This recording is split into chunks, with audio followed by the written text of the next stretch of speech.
Hi, I'm Mark King, Investment Editor at Columbia Threadneedle Investments. Joining me today is Mark Burgess, Deputy Global Chief Investment Officer and Chief Investment Officer at EMEA. We're going to discuss some of the key themes driving markets. These include recent volatility, European growth, credit and geopolitics. Mark, let's start with the recent volatility we saw in global markets. What caused that turbulence and will it continue? Well, I think it's been the evolution of some of the things and the trends we've been talking about for the last couple of months, which is the stimulus the US economy currently is experienced over the course of the summer, coming at a time of nearing full employment, potentially raising inflation, raising global prices, and having the Fed tighten monetary policy maybe more aggressively than markets have been discounting. All of that potentially threatening the kind of valuation hierarchy that we've seen in equity markets, where because interest rates are very low and core bond yields are very low, other asset classes, equity specifically, but other asset classes as well, look attractively valued. So if the Federal Reserve, in response to perceived inflationary threats, needs to start raising interest rates by more than expected, that kind of valuation support potentially falls away. And I think that's been one of the big drivers to the volatility that we've seen in markets.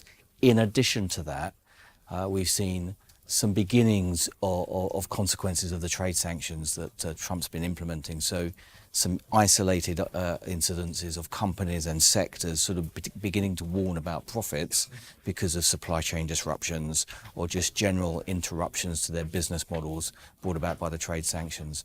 And is that going to go away anytime soon? I don't think it is, because we're going to be watching inflation over the short to medium term very closely to see whether that's going to prompt the Federal Reserve to raise interest rates. And Trump doesn't appear to be stepping away from trade sanctions. So I think it's here for the time being. Moving to Europe, we saw a fairly weak third quarter there. Has the European growth story played out now? Well, there's a lot of moving parts to the European growth story. Coming back to what I just said about trade sanctions, bearing in mind many of Europe's best companies are the international exporters. There's no doubt that some isolated sectors, automotive specifically, are having a bit of a slowdown from a Chinese perspective. So Chinese demand feels like it's fallen away, and that's something that looks like it's here for a little while. You've got political dislocation going on, so there's ongoing rumblings with the Italian budget and whether that gets ratified by the EU. We've seen Angela Merkel, who's probably been the most robust leader in the developed world over the last 10 years or so, her position's been undermined. So there's a lot of moving parts there, and we're getting mixed signals from some of the leading indicators. Now, some of those leading indicators are suggesting that European growth is returning, but I think there's enough going on at the margin to make us reconsider potentially whether Europe is an outperformer from a growth perspective. You mentioned China there, and we have seen some fairly strong underperformance from the region. Yes. Does that concern you? It does concern me. I mean, China's clearly a very large economy, a critically important component to global growth, and a very big part of the global supply chain. The trade sanctions have been targeting a number of very specific Chinese industries, and that is slowing the economy.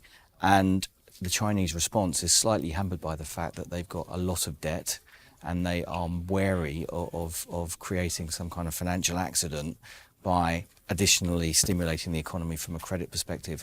So I think they're in a relatively difficult position. I don't think it's the end of the world, and as long as the trade sanctions don't escalate from here, they can potentially get through this. But I think its risks are rising.